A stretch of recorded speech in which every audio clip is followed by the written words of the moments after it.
estás? Ya. ¿Dónde estás?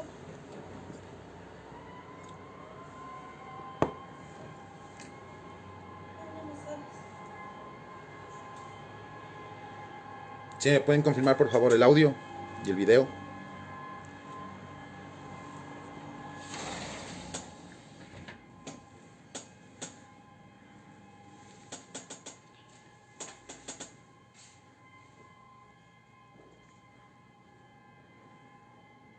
Por favor, si me pueden confirmar el audio y video.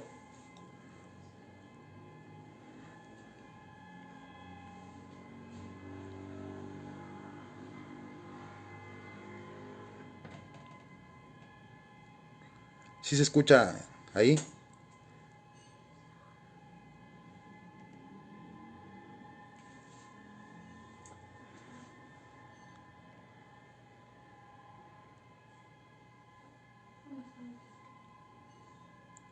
Perfecto. Me parece que estamos ya listos, estamos a la hora puntual. Me confirman que sí se escucha muy bien, que el video también está bien, todas las adecuaciones técnicas están en orden. Listo.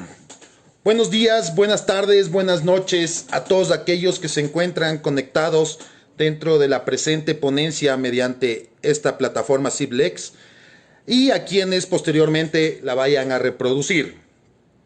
Extiendo un cordial agradecimiento al doctor Joel Menéndez del grupo Penalistas de Ecuador y al doctor Mike Hernández de parte de Ciplex por la invitación que me han hecho a formar parte de este evento en honor al gran maestro doctor Robert Llovara Elizalde. Es así que me presento formalmente. Mi nombre es Diego Francisco Córdoba Raza, abogado de las unidades y tribunales de la República del Ecuador.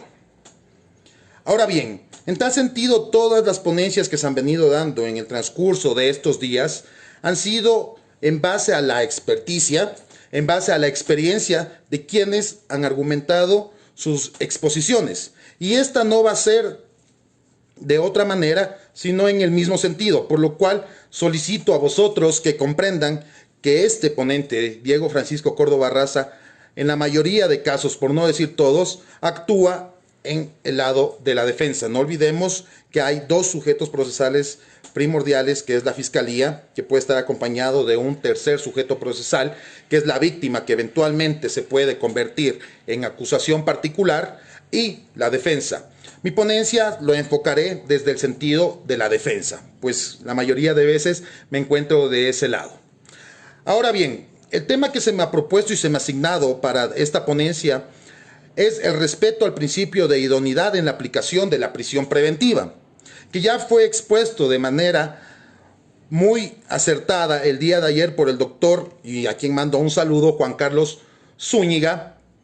Entonces, para no ser repetitivos y dar un enfoque distinto, a esta la encaminaré de una manera procesal y cuál es su incidencia dentro del propio proceso penal y del sistema penitenciario. Entonces, para partir de esto debemos entender qué se entiende como principio de idoneidad. La idoneidad por sí no es un principio. Más bien, hay que estar claros que este es un subprincipio que tiene su génesis en el principio de proporcionalidad.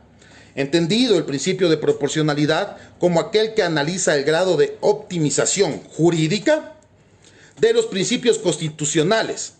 Es decir, la existencia de un equilibrio entre la protección de los principios que buscan un fin y la restricción de otros principios que se pueden obtener como un resultado.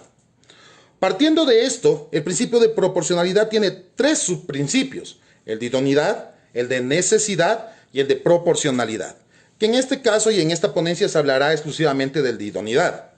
Entonces, este subprincipio, ¿cómo se lo entiende?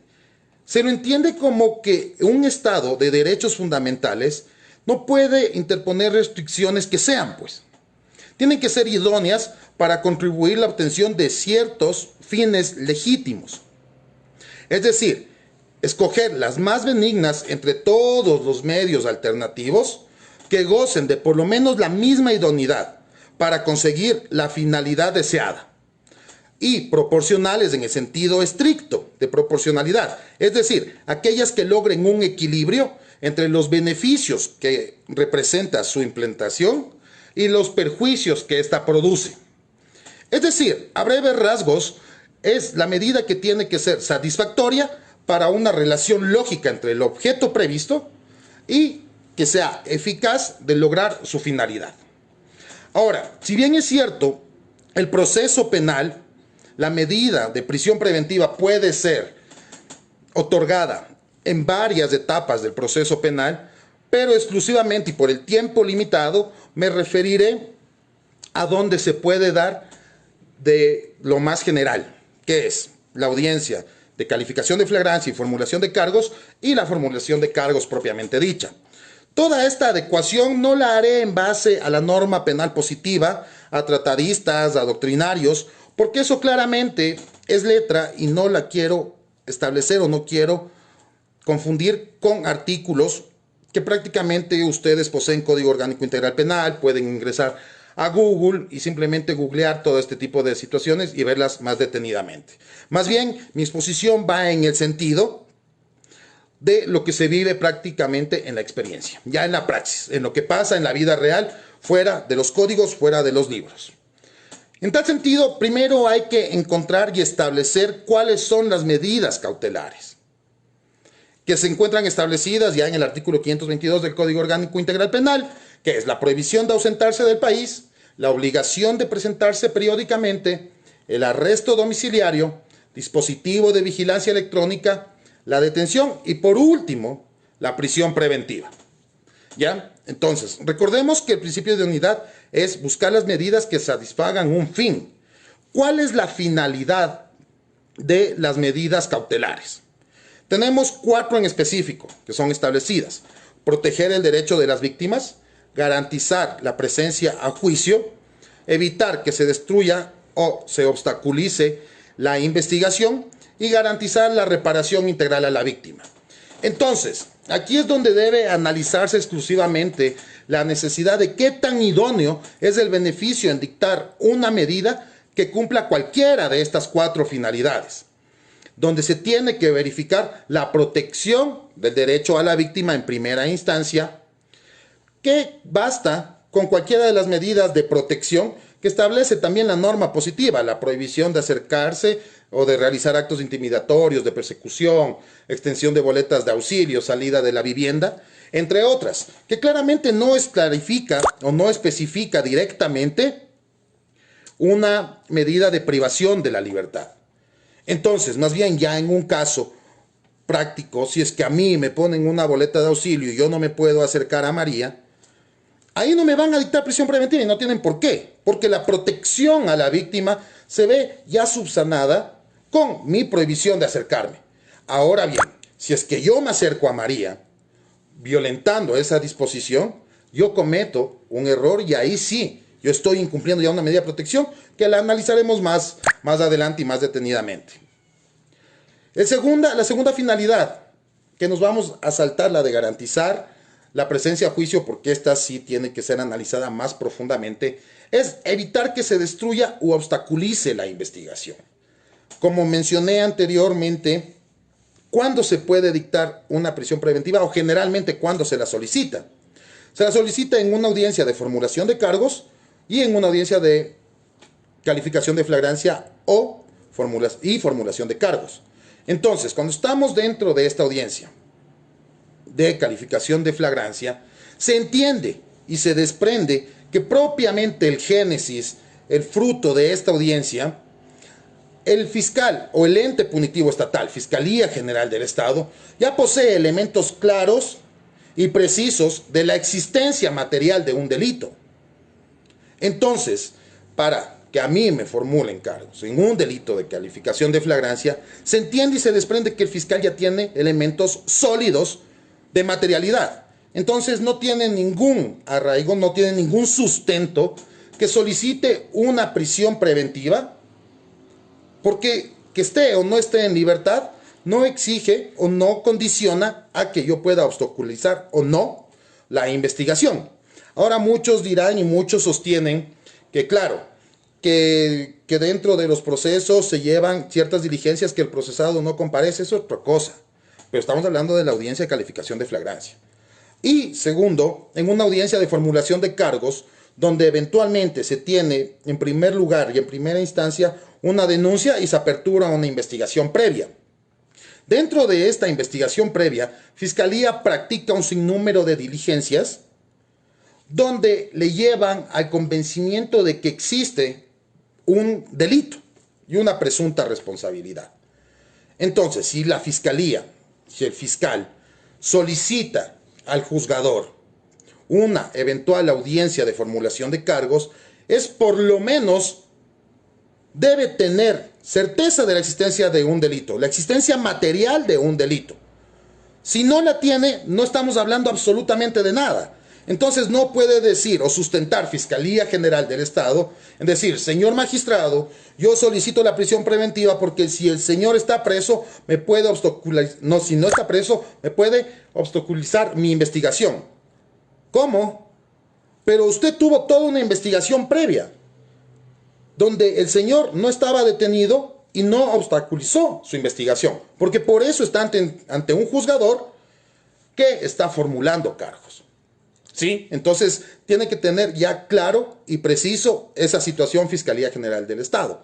Entonces aquí dicen, sí, pero dentro de la investigación previa, el procesado no ha comparecido a realizarse la pericia de rasgos psicológicos. Señores, no interfiere en nada que esté detenido o no. Porque si está detenido esa persona, si es que está bajo el régimen de prisión preventiva, lo llevan hacia la psicóloga para que realice la pericia de rasgos psicológicos y no se la quiere hacer, no se la quiere hacer y punto, pues, si esté detenido o no esté detenido. Eso no varía absolutamente en nada. Entonces, recapitulando, debe tener ya fuertes elementos Fiscalía, tanto para la formulación de cargos en audiencia de flagrancia y formulación de cargos o en la audiencia de formulación de cargos previa denuncia. Entonces, vamos a seguir analizando la otra finalidad, la última, garantizar la reparación integral a la víctima. Para garantizar la reparación integral a la víctima no se necesita pues una prisión preventiva. Simplemente hay otras medidas que se las puede adecuar y se las puede tomar, como es el secuestro, la incautación, la retención o la prohibición de enajenar, lo cual basta. Entonces, si hacemos memoria, tenemos 4 finalidades de las medidas cautelares. Y la segunda es la que nos falta por analizar. Garantizar la presencia a juicio. Y es aquí donde ya existe una finalidad exclusiva, súper exclusiva de la prisión preventiva, que es garantizar la presencia a juicio y el eventual cumplimiento de una pena. Obviamente esto lo estoy diciendo con las reformas al Código Orgánico Integral Penal que entrarán en vigencia en junio del presente año, que prácticamente estamos a paso de esto. Entonces, para solicitar una prisión preventiva, para que Fiscalía la solicite, tiene que cumplir ciertos parámetros y 4 requisitos fundamentales. No que se cumpla uno, no que se cumplan 2, que se cumplan 3, los 4, señor. Los 4 puntuales tienen que cumplirse. Si falta uno de ellos, no se puede dictar prisión preventiva. Entonces, primero, elementos de convicción suficientes sobre la existencia de un delito de acción pública. 2. Elementos claros y precisos que el procesado es autor cómplice de la infracción. Esto es lo que la doctrina lo denomina el fomus bonus juris y tiene que establecerse claramente por parte de Fiscalía General del Estado, en cualquiera de las 2 instancias, calificación de flagrancia o formulación de cargos. Pero desde aquí la defensa ya corre en desventaja. Me dirán, ¿pero por qué? ¿Por qué corre en desventaja la defensa? Y vamos a poner un caso muy simple. Ojo, voy a tener muchos retractores por el caso que voy a poner, pero lo voy a plantear, porque de esto se trata estos foros, para ampliar la discusión de varios temas y no de los que ya se encuentran plenamente establecidos. Juan sale de su trabajo un viernes en la noche. Procede a irse a una discoteca, observa a María, le parece una muchacha simpática, muy bonita, esbelta, le propone bailar, le brinda un trago, le invita a ingerir licor, tequila, ron, whisky, ustedes pongan el de su elección, y entre los dos consumen aproximadamente 3 botellas de este licor. Posteriormente salen de la discoteca, Juan llama a un taxi, se abordan el taxi, le van a dejar al condominio, al departamento de Juan, ingresan, sostienen relaciones sexuales, al día siguiente ninguno de los dos se acuerda absolutamente de nada, no saben qué es lo que pasó, y posteriormente María sale, Juan sin saber qué es lo que pasó. Su cuerpo le dice que tuvo relaciones sexuales. Va a la fiscalía de turno, el día sábado, ubiquémonos ya en sábado, pone la denuncia, el fiscal ordena el examen médico legal. Para esto y simultáneamente se dirigen los agentes del orden a la casa de Juan, ya lo detienen, lo están ingresando a que se haga una evaluación médica, lo ingresan en la unidad de aseguramiento transitorio, donde es despojado de sus cordones, de su correa, de su celular, de su billetera, de todo. Mientras que a María le están haciendo el examen médico legal, mientras que María tiene la entrevista preliminar con una psicóloga, y mientras que a María le toman muestras hisopados vaginales, anales en ciertos casos, y le toman muestras de sangre para ver cuánto alcohol tenía en su sangre. Para esto, Juan no tiene comunicación absolutamente con nadie. Y si tuvo suerte, llamó a alguno de sus familiares que se comuniquen con un abogado que ejerza su defensa. Va el abogado, se entrevista con Juan y Juan le cuenta que sí, que en efecto se vio con María, le pareció una muchacha agradable, bonita, esbelta, le invitó a tomar unos tragos, se tomaron tragos entre los dos, que él llamó a un taxi, que el taxista puede verificar de primera mano que María no estaba obligada a ir, que al ingresar a su departamento, a su condominio, existe una puerta, que ahí existen cámaras de seguridad, que en su departamento existen cámaras de seguridad que pueden verificar toda esta situación. Pero y que él tampoco no se acuerda de nada, pero que su cuerpo le dice que sí tuvo relaciones sexuales. Perfecto. Para esto, ¿cómo la defensa solicita la versión del taxista? ¿Cómo solicita la versión del guardia de seguridad? ¿Cómo solicita la extracción de esas imágenes de las cámaras de seguridad, tanto de la entrada como del departamento de Juan? ¿Y cómo las visibiliza? ¿Cómo las hace palpable ante el juzgador? No puede. Entonces tenemos que hasta ese momento todos los elementos que se van a discutir para ir o dictar una prisión preventiva son únicamente los que tiene Fiscalía General del Estado. Punto. Porque el fiscal sí puede, de oficio, comenzar a hacer un sinnúmero de diligencias. Y esperando que el parte policial salga, pues. Porque el parte policial aquí también sale aproximadamente en unas 12 horas. Y de ahí recién enterarnos qué es lo que pasó. Y la entrada de aseguramiento transitorio que Juan tuvo que pasar son unas 8 horas hasta que ingrese y pueda tener contacto con su abogado defensor. Entonces, desde ahí ya parte una desigualdad de armas entre Fiscalía General del Estado y la defensa. Entonces, yo cómo le digo al juez, hey, este elemento tengo yo de defensa, que es las cámaras, tengo la versión de taxista, tengo la versión del guardia de seguridad, tengo las cámaras de seguridad. No puedo, no tengo, no puedo visibilizarlos. Y es así que ya estamos en la audiencia y que es domingo, ¿sí? Aproximadamente va a ser domingo mediodía. Para esto sí, el fiscal se presenta, tengo un examen médico legal, tengo una entrevista con la psicóloga, punto. Sí, el delito de cuánto es susceptible, de 19 a 22 años, prisión preventiva, señor Juan. Se regresa a su unidad de aseguramiento transitorio. Juan tiene que esperar que el órgano estatal encargado, el SNAI, lo traslade al centro de detención provisional, el Inca, acá en Quito.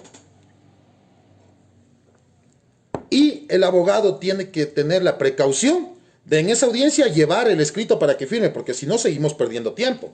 Porque hasta que lo ubiquen en el centro de detención provisional no se lo puede ver tampoco. Entonces ya nos ubicamos a lunes. Lunes se presenta una petición de que extraigan sangre del procesado, de Juan. Fiscalía despacha esa petición de la defensa. Y hasta que nos den día y hora y ordenen el traslado de él para que le extraigan los fluidos corporales, ya nos dieron 7, 15 días. Ya no hay alcohol en la sangre de Juan. Desde ahí se merma el derecho a la defensa. Desde ese propio y simple ejemplo que estoy dando.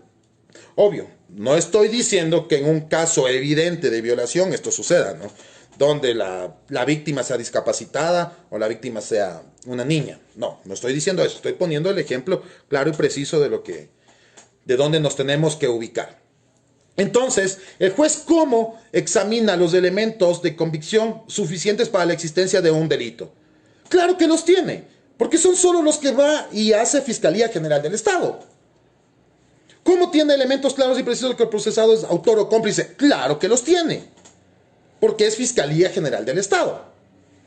Entonces, tenemos que seguir avanzando y el punto 3 nos establece los indicios de los cuales se desprenda que las medidas cautelares no privativas de libertad son suficientes y es necesaria una prisión preventiva. Y es aquí donde se erra mucho, donde erramos mucho. ¿Por qué? Porque es aquí donde el fiscal tiene que motivar su petición, donde tiene que decir por qué no es suficiente la prohibición de ausentarse del país, la obligación de presentarse periódicamente, el arresto domiciliario, el dispositivo de vigilancia electrónica, paréntesis, el dispositivo de vigilancia electrónica no sirve en la actualidad, más que para donar los tobillos de quienes los están utilizando, no sirve, absolutamente no sirve para nada.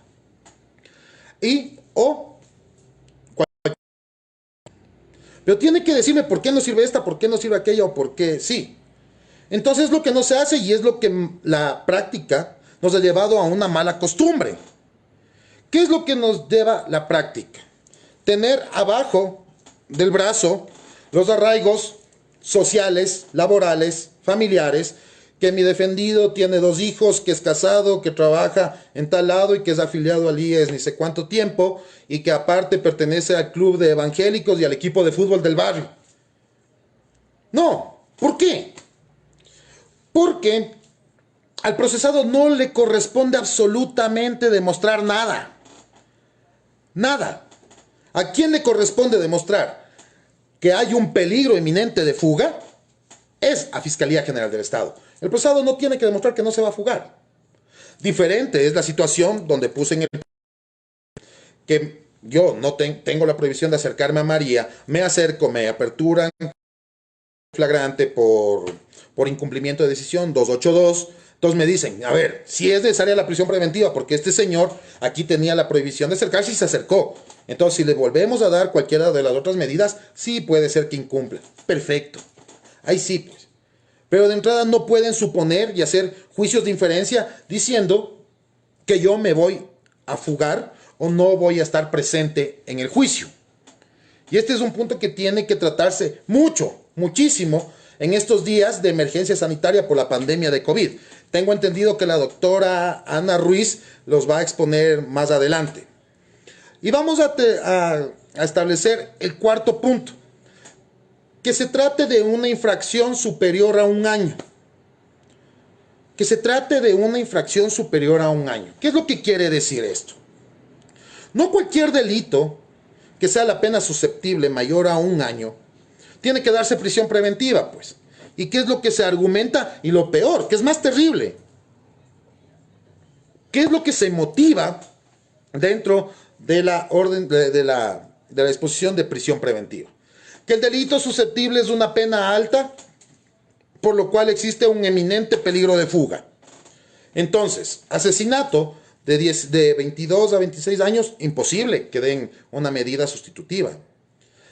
Violación de 19 a 22, imposible. ¿Por qué?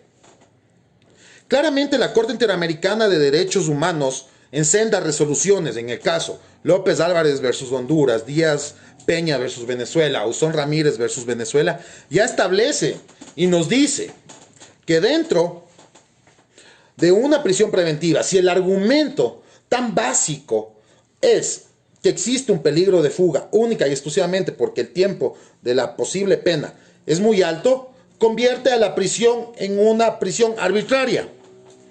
¿Y qué se abre el campo ahí? Se abre el campo para claramente establecer un habeas corpus, que ya lo expuso de manera magistral el día de ayer el doctor Juan Carlos Perea.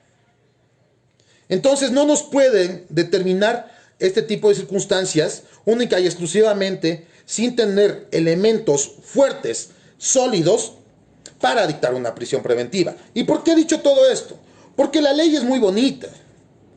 Y la ley está ahí. Y la letra está ahí. El artículo 75 de la Constitución nos dice que la prisión es de última ratio.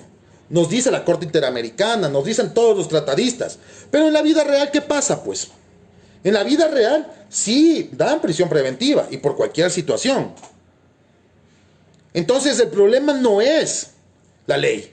El problema es la aplicación de esa ley. Verificar cómo se tiene que dar una prisión preventiva. ¿Y en base a qué? Al criterio del señor juzgador, del señor magistrado, que tiene que decidir en base a la sana crítica. Esa sana crítica que le eleva por sobre el derecho positivo, que le iguala casi a un poder divino, porque está decidiendo en sus manos la vida de una persona. El bien jurídico, dicen, es la vida. Para mí es la libertad, porque sin libertad no hay vida. Entonces, sigamos avanzando en esta situación. ¿Cuál es la incidencia? Y por el tiempo tengo que ser muy rápido en esto. ¿Cuál es la incidencia o la repercusión que tiene una prisión preventiva ya dentro del propio proceso penal? Y es muy claro, y a mi parecer, y la sostengo, que la prisión preventiva prácticamente obliga y coerciona al procesado al sometimiento de un procedimiento abreviado, obviamente en los delitos que así lo permiten. ¿Por qué? Porque el procesado tiene un temor intenso a una pena mayor, que vive en un infierno disfrazado de rehabilitación social, que ya lo describió la Corte Interamericana de Derechos Humanos.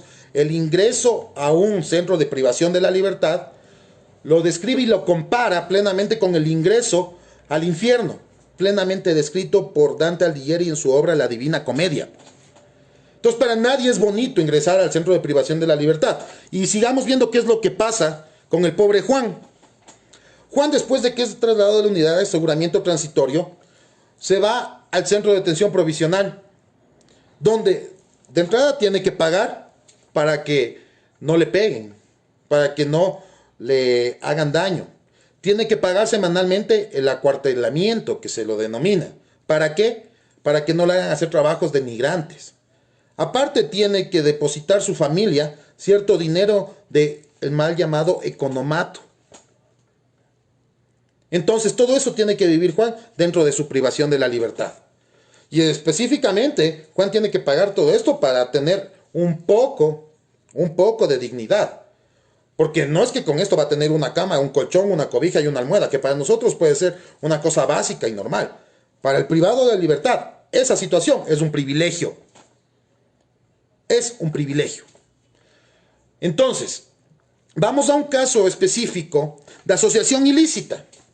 Los detienen, hacen la mal llamada orden de detención para fines investigativos, porque no se han acercado a dar su versión cuando nunca fueron notificados los procesados, pero sin embargo, astutamente, se utiliza esa orden y esa detención para formular cargos. Se formula cargos, se ordena la prisión preventiva. ¿Y qué es lo que piensa el procesado en su psiquis? A ver, procesalmente, si yo acepto el procedimiento abreviado, me van a dar una pena de 1 año. Si no lo acepto, voy a estar 10 meses hasta mi audiencia de juzgamiento. Y en esa audiencia de juzgamiento, vaya a saber qué pase si es que salgo inocente o me dan una pena posible de 5 años.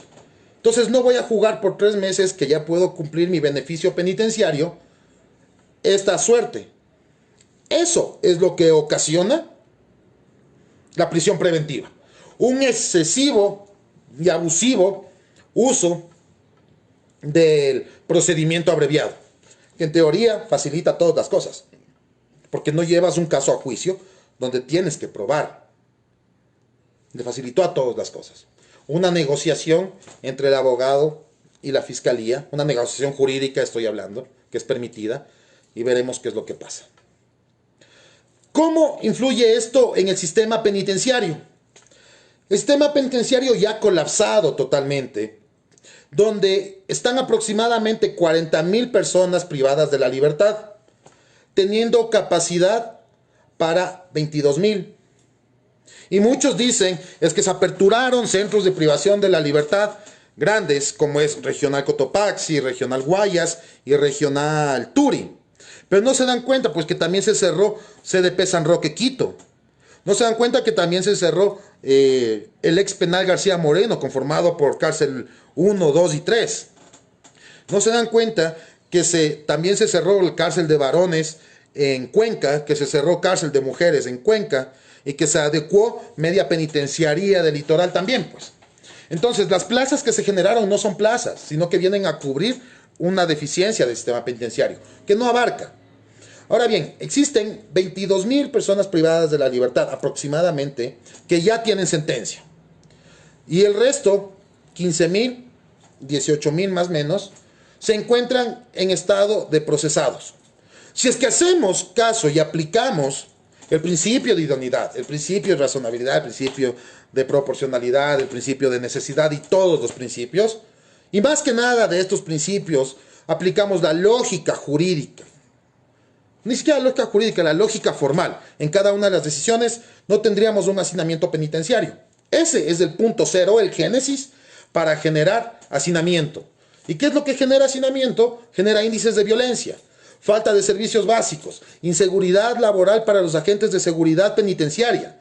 Porque un agente de seguridad penitenciaria, la norma internacional dice que debe existir un agente por cada 10 privados de la libertad. Ahora, existe un agente por cada 200, pues. Porque si hacemos cálculos más o menos, deberíamos tener 4,000 agentes de seguridad penitenciaria. Y actualmente solo existen 1,300 aproximadamente. ¿Y qué es lo que también genera? Genera el retraso en despachos de beneficios penitenciarios y un gasto público estatal que no es menester. ¿Por qué? Porque se entiende y se desprende que el sistema penitenciario tiene una finalidad, que es la reinserción a la sociedad de la persona que ha cometido una infracción penal. Es rehabilitar a esa persona, es lo que menos se hace, ¿no? Entonces, ¿y cómo se puede hacer si tienes talleres que tienen capacidad para 15 personas, pero en todo el pabellón tienes 1,800, pues? ¿Cómo le das cabida a 40 personas cuando tienes 1,800? ¿Esos 40 quiénes son? ¿Los privilegiados? ¿O cómo se hace esa distinción? No puedes.